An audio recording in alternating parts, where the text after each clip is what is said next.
Voici l'incroyable brioche, cheesecake et coulis de fraises. Elle est vraiment à s'en lécher les doigts et elle est inratable même pour les débutants. C'est parti! Je commence par mélanger 200 ml de lait tiède avec 10 g de levure boulangère. Donc assurez-vous que le lait ne soit pas trop chaud. On mélange bien, puis on va laisser reposer 5 à 10 minutes. Ensuite, on va casser un œuf. On ajoute 50 g de sucre, une cuillère à café d'extrait de vanille. Et on mélange bien le tout. Donc cette étape, vous pouvez la faire au robot, au fouet électrique ou au fouet manuel. Une fois qu'on ajoute la farine, il faudra pétrir au robot ou à la main. Au total, j'ai utilisé 400 g de farine que j'incorpore cuillère par cuillère dans mon robot. J'ajoute aussi 70 g de beurre pommade, donc sortez-le du réfrigérateur 1 à 2 heures avant de l'utiliser. Au total, on devrait avoir besoin de pétrir pendant 10 à 15 minutes en commençant sur vitesse moyenne et en augmentant progressivement. J'ajoute aussi une généreuse pincée de sel. Si vous pétrissez à la main, ça devrait prendre 15 à 20 minutes. Donc le but sera d'obtenir une pâte vraiment élastique et légèrement collante. Donc je vous montre un peu la texture ici. On forme une jolie boule et on la réserve dans un bol.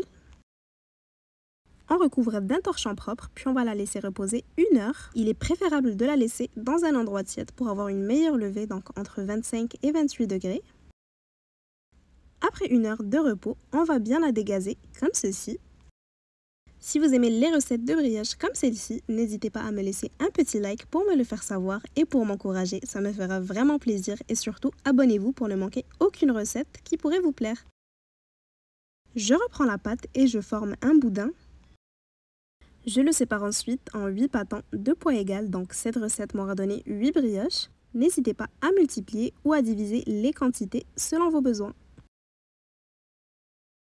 On va former les pâtons en jolies boules. On va ensuite les disposer dans une plaque de cuisson recouverte de papier sulfurisé. On les recouvre encore une fois d'un torchon propre, puis on va les laisser lever cette fois-ci une vingtaine de minutes, toujours de préférence dans un endroit tiède. Donc le temps de réaliser notre délicieux coulis de fraises. Si vous voulez, vous pouvez tout simplement réchauffer de la confiture de fraises. Je mets dans une casserole sur feu moyen 200 g de fraises, 50 g de sucre et une cuillère à soupe de jus de citron. J'utilise des fraises congelées, mais bien sûr, vous pouvez utiliser des fraises fraîches. Quand le tout commence à bien bouillir, je prends un mixeur plongeant. Je mixe bien jusqu'à obtenir une purée bien lisse. Ensuite, je mélange une cuillère à soupe de fécule de maïs avec 40 ml d'eau avant d'ajouter le tout dans la casserole.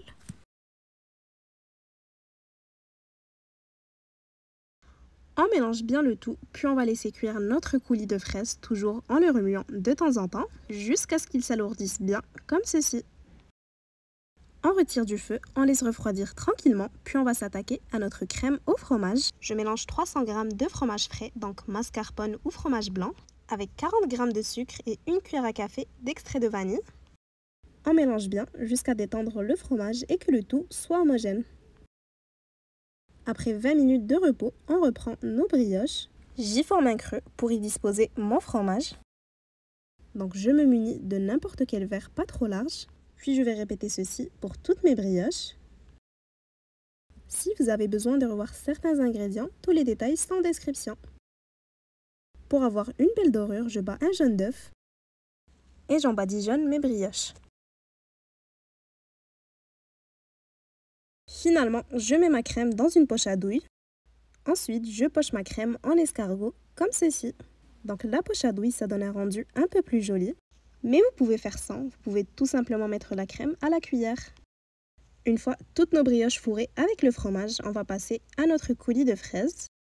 On en met une petite cuillère au centre par brioche. Et on va déjà pouvoir cuire le tout. On va mettre dans le four préchauffé à 180 degrés, puis on va laisser cuire 10 minutes. Donc moi, je vais les garnir avec des fruits, ça apporte vraiment un plus. Je les dispose dans mon assiette de présentation avant de disposer quelques fraises et quelques bleuets. Vous pouvez déguster ces brioches autant froides que chaudes. Dans les deux cas, c'est un pur délice. Je saupoudre aussi un peu de sucre glace pour la décoration et il ne nous reste plus qu'à nous régaler. En tout cas, j'espère vraiment que la recette vous aura plu. Si c'est le cas, n'hésitez pas à la liker et à la partager avec vos proches. Et à bientôt pour de nouvelles inspirations.